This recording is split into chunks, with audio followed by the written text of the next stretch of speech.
Bismillahirrahmanirrahim. Assalamu alaikum dear students. My name is Aisha Salim. I hope you all are fine and doing well. Today we are going to revise the chapter. हम उन तमाम की concepts को revise करेंगे जो हम अपने previous lectures के अंदर पढ़ते आए हैं. तो हम start करते हैं एक activity के ज़रिए. In this activity आपको यहाँ पे बहुत से scenarios यहाँ पे दिए गए हैं in pictorial form. आप इनमें से choose कीजिए कि कौन सा scenario हमारे पास chemical reaction है और कौन सा नहीं है. Very good. सो नेक्स्ट हम मूव करते हैं अपनी केमिकल रिएक्शन की तरफ. यहाँ पे डिफरेंट बॉक्सेस दिए गए हैं. योर टास्क इज़ टू आपने इन बॉक्सेस को फिल करना है अपने कंसेप्ट्स को लिखते हुए. But you know about chemical reaction, the example, the definition, the explanation, उन तमाम चीज़ों को यहाँ पे मेंशन कीजिए और इस वेब को पूरा कीजिए. Very good. नेक्स्ट हम मूव करते हैं अपने टू टाइप्स ऑफ रिएक्शन की तरफ. The energy changes in the chemical reaction, the type endothermic and the exothermic reaction. Now pause your video for few seconds and quickly solve this worksheet. Very good. Now right any one of the example from the displacement reaction. Very good. अब हम move करते हैं अपनी revision की तरफ जहां हम एक माइंड मैप के ज़रिए से अपने लेक्चर को रिवाइज करेंगे.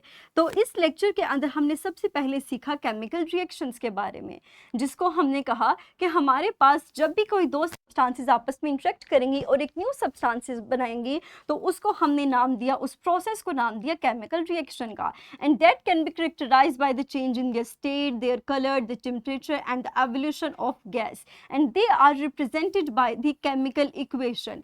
केमिकल इक्वेशन हमें कंप्लीट स्टोरी बताती है जो कि केमिकल रिएक्शन के अंदर हो रहा होता है. And they comprises of reactants, the substances which react और which interact to produce a new substance that is known as product. और हमारे पास यही केमिकल इक्वेशन बैलेंस होनी चाहिए जिसको हमने पढ़ा law of conservation of mass के अंडर, जिसमें हमने कहा कि नंबर ऑफ एटम्स रिएक्शन के बोथ साइड पे सेम होने चाहिए, तभी हमारे पास वो इक्वेशन फॉलो करेगी law of conservation of mass को.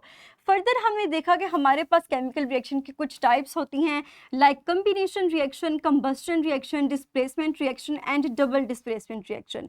हमने इनकी डेफिनेशंस को पढ़ा कि कम्बिनेशन रिएक्शन के अंदर हमारे पास दो सब्सटेंसेस इंटरेक्ट करती हैं और एक न्यू सब्सटेंसेस बनाती हैं, जबकि कंबस्टन रिएक्शन के अंदर हमारे पास कोई सब्सटेंस इंटरेक्ट करेगी, ऑक्सीजन के साथ बर्न करेगी और नतीजतन हमारे पास प्रोडक्ट्स आएंगी. जबकि डिस्प्लेसमेंट रिएक्शन के अंदर मोर रिएक्टिव मेटल रिप्लेस करती है लेस रिएक्टिव मेटल को और एक न्यू सब्सटेंस बनती है. जबकि डबल डिस्प्लेसमेंट के अंदर हमारे पास टू मेटल्स रिएक्ट करती हैं और टू न्यू कंपाउंड्स हमारे पास बनते हैं.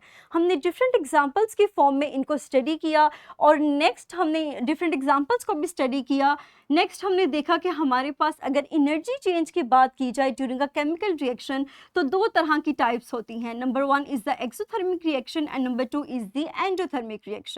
अगर एक्सोथर्मिक रिएक्शन की बात की जाए तो इसके अंदर हीट बॉन्ड, अगर एक्सोथर्मिक रिएक्शन की बात की जाए तो इसमें हीट रिलीज होती है as a result of bond formation. और अगर हम एंडोथर्मिक की बात करें तो हमारे पास हीट एब्जॉर्ब होती है बॉन्ड ब्रेकेज के लिए, यानी बॉन्ड ब्रेकेज में हीट का एब्जॉर्प्शन होना ज़्यादा होगा as compare to energy that is released when bonds are formed. इसी तरह एंडोथर्मिक एक्सोथर्मिक रिएक्शन के अंदर the energy that is releases when bonds are formed are greater than the energy that is required to absorb during the bond breakage. तो ये हमारे पास दो types थी endothermic and exothermic reactions की जिनको हमने स्टडी किया. सो ये था हमारा आज का लेसन जिसमें हमने माइंड मैप के जरिए और डिफरेंट एक्टिविटीज़ के जरिए अपने कंसेप्ट्स को रिवाइज किया. मुझे उम्मीद है कि आपको आज का लेक्चर क्लियर हो चुका होगा, आपके तमाम कंसेप्ट्स रिवाइज हो चुके होंगे. So that's all about today's lesson and इंशाल्लाह अगले लेसन के अंदर हम अपने चैप्टर नंबर 7 को स्टार्ट करेंगे. That is about acid, base and salt. So dear students, तब तक के लिए अपना ख्याल रखिएगा. Thank you very much and Allah Hafiz.